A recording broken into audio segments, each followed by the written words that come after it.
Hey, welcome back to the channel. What's going on today, guys? Today, we're going to do like a first look review at the 2021 Dodge SRT Hellcat Durango. Okay, now this is only going to be out for 1 year and 1 year only.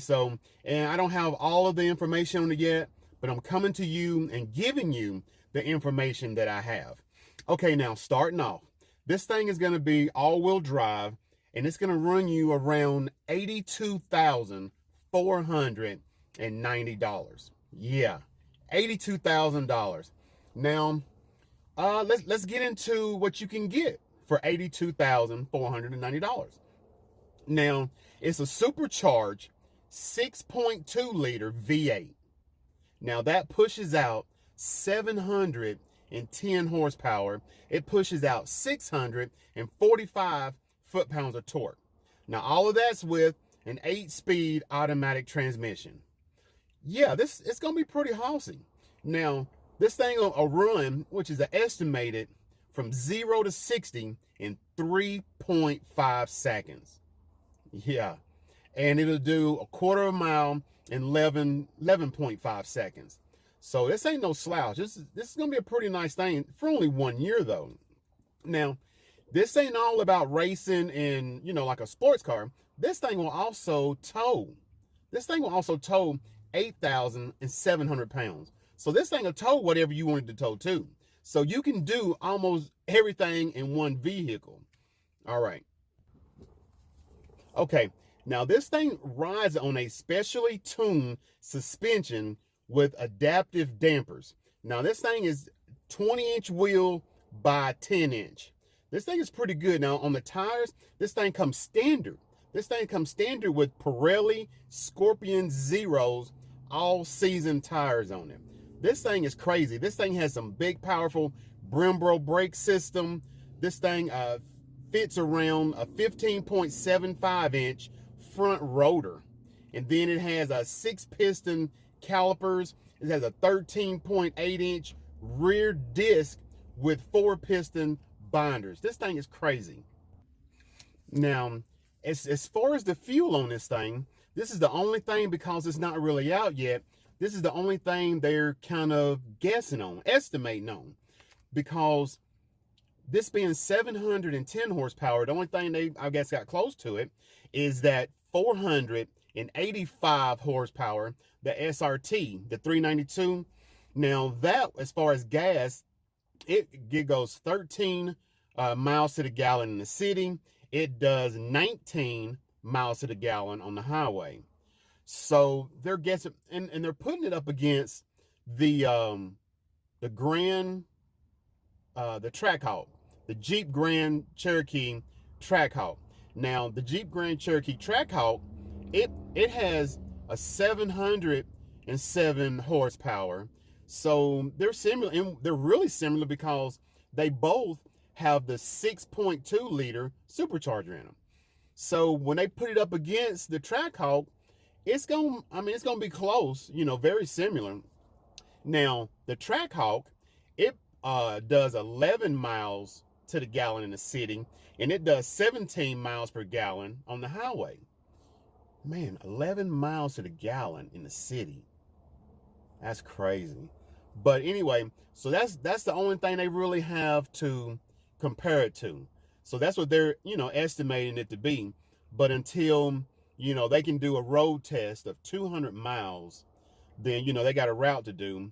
And until they do that, they're really not going to know, what it's going to do as far as the city miles and the highway miles. But, I'm guessing, because you got 710 miles per gallon and you got 707 miles per gallon, and they're both are 6.2 liter, V8s. It's going to be similar. I'm guessing it's not going to be too much different. Now, the interior on this Durango SRT Hellcat, it's going to be set up a lot like the Challenger and the Charger. Now, a couple similarities or whatever, but what's not, it's going to have the gauge cluster. It's going to be exclusive. It's going to have some red accents. And the steering wheel is gonna have the flat bottom on it, and it's gonna have the paddle shifters on it, and stuff like that. It's gonna be modeled a lot like the Hellcat. I mean, not the Hellcat, but the Challenger and the Charger. Now it's gonna have heated and ventilated seats on it. It's gonna have the Napa leather upholstery, which includes micro suede inserts on the front cushions. Now you can also upgrade to the Laguna leather. It comes in black and demonic red. That sounds crazy, don't it? Demonic red, a color scheme. And they says now they're saying this Durango Hellcat, it feels wider, but with the specs not being in yet, I'm pretty sure it probably feels wider because it's kind of a new concept, but I'm pretty sure it's not going to be wider. It's just going to be, just newer, and it's going to look really good. I know that. Now, let's go to the infotainment center. Now, the infotainment center on this thing is going to be a 10.1 inch touchscreen. Now, this 10.1 inch touchscreen, it allows two, not one, but two Bluetooth devices to connect to this thing at one time. Now, simultaneously. Now, it also has the Apple CarPlay. It has Android Auto Connect, and it can also buy like a Wi-Fi hotspot inside of your Durango SRT Hellcat. You can get a Wi-Fi, like a hotspot in it, subscription, which is really good. I think they should do that in a lot more, because everything's going to electrical and down, stuff like that. So if you got a Wi-Fi hotspot inside of your vehicle, dude, that would be awesome. Which I kind of already got it, but anyway, we're gonna go past that. So it's got, now you can get the 9-inch screens to go behind, the front seat for the kids or whatever, if you're on a long trip, which would probably make it, real good for them too, which would be really great. Now, I don't think they've really compared it yet, but I mostly compare this, like I said a while ago, and which I didn't really go into, depths or whatever, but I compare this to the Trackhawk. Now, is it gonna give the Trackhawk a run for its money? Maybe. I mean, the Trackhawk is 707 horsepower. The Durango is 710 horsepower. They've got the exact same engine. They both have the 6.2 liter supercharged V8. I guess it's going to pretty much go on the style of the vehicle. Now, myself, when it comes to the style of the vehicle, I would probably go more towards the Trackhawk. I just, the big and bulkiness of the Durango makes it more of an SUV, but it depends on what you're looking for.